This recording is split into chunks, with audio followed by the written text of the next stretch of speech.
Hello children and welcome to Collective Worship today. I'd like to start by saying, this is the day that the Lord has made. Let us rejoice and be glad in it. So, last week, children, we introduced a new theme as part of our Jigsaw programme, and we're continuing with that this week, thinking about relationships, but also thinking about friendships.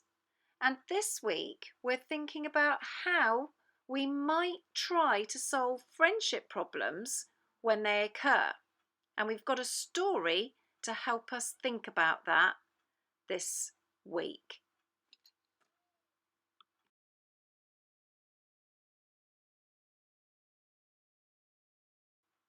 So our story starts like this. Each week in Miss Rashid's class, one child was allowed to bring something very special in to show the rest of the class, a little bit like our show and tell time. Jordan brought in his PlayStation and loads of games. He also told the children about the PC he had at home and a bike that cost a lot of money. Jordan seemed to have everything. Some of the children wished they had loads of stuff like him. Max, however, didn't care much about computer games, and he didn't really care for Jordan, who was always what he thought showing off. Max knew what special thing he would bring in when it was his turn. It was a photograph of him and his dad standing at the top of Mount Snowdon in Wales. Max had climbed the mountain with his dad when he was only 6. It had taken them hours and hours and hours, and when they had reached the top, his dad said that Max was the best 6-year-old mountaineer in the United Kingdom. He took a photograph of them both, and it looked like they were standing on the top of the whole world. That was 2 years ago. Since then, Dad had moved out and gone to live in a different town, so Max didn't see him very often. But before he left, Dad had the photograph enlarged and framed and had written on it, "To my star mountaineer, keep on climbing, Max. Love, Dad." Max kept the photograph next to his bed. Somehow, when he had it close to him, he didn't miss his dad quite so much.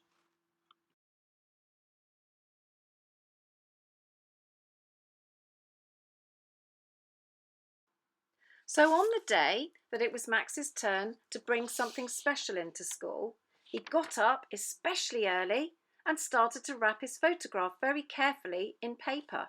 He was so excited at the thought of telling all the children about it, he couldn't believe it when his mum said, "Max, I don't think you should really take your photograph into school. Just think how you might feel if it got broken." "Oh, that's not fair, Mum," shouted Max. "Everyone in the class has taken their special thing in, and this is the most precious thing in the world, and now you're not going to let me take it in." He was so upset that he ran into his bedroom and he lay down on his bed. In the end, Mum gave in. She said, "Take it in if you must, but please promise me that you'll ask Miss Rashid to put it somewhere safe." Max said, "I promise, I will."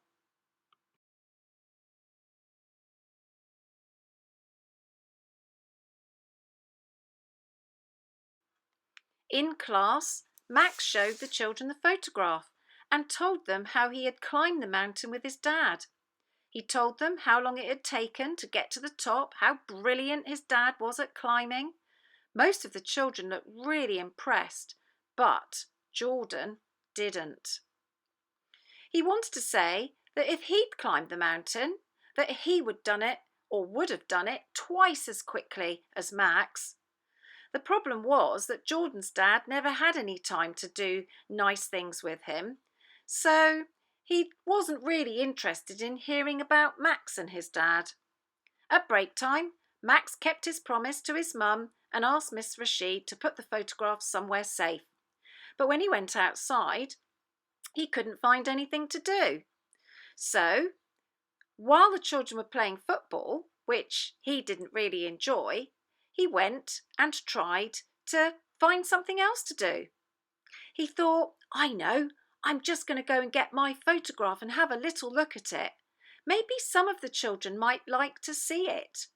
He went back inside the classroom and found where Miss Rashid had put it safely. Just at that moment, Jordan was playing football and was about to score the winning goal of the match. Max, however, had taken his photograph outside. I wonder what happened next.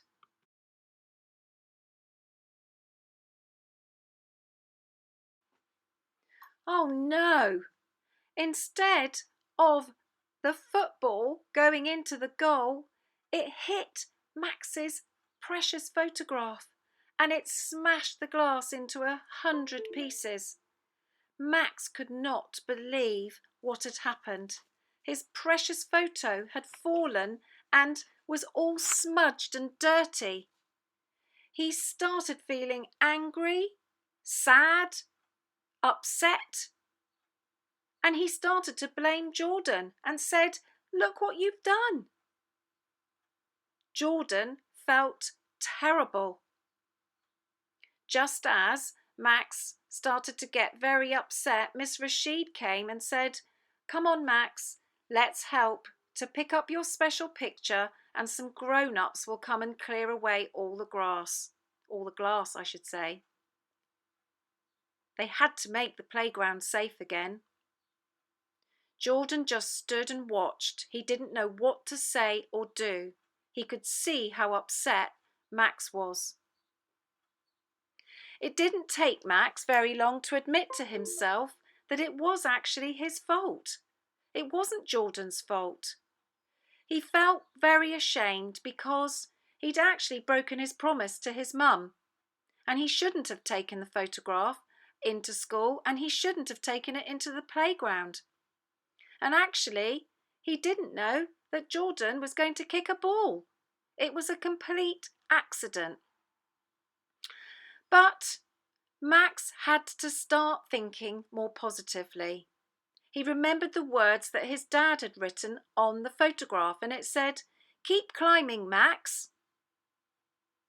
Well, since this incident has happened, a year has passed, and actually, Max and his dad are due to go to Scotland again for a whole week this time.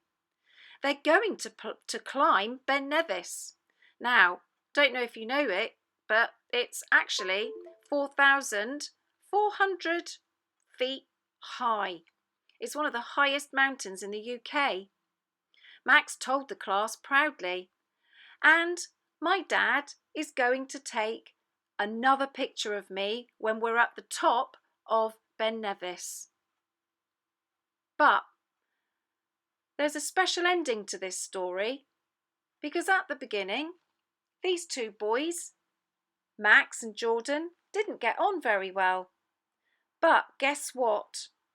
They found a way of resolving the problem that had been right at the very beginning of this story, which was they were a bit jealous of each other.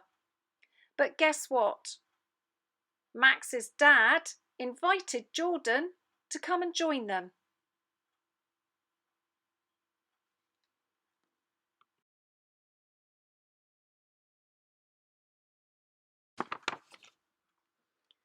So children, we've just heard a story which hopefully has helped us think about how sometimes we have to solve problems when we fall out with somebody, but we have to stay strong and think there's always a solution when a problem may occur. So we're going to just put our hands together and say a short prayer. Dear God, help us all to think about how important our friends are. Help us to think about how we should all make sure If we find ourselves in difficulty, we always go and get help or talk to our friends. Help us to think about what we should do and help us to always get advice if we need it. Amen.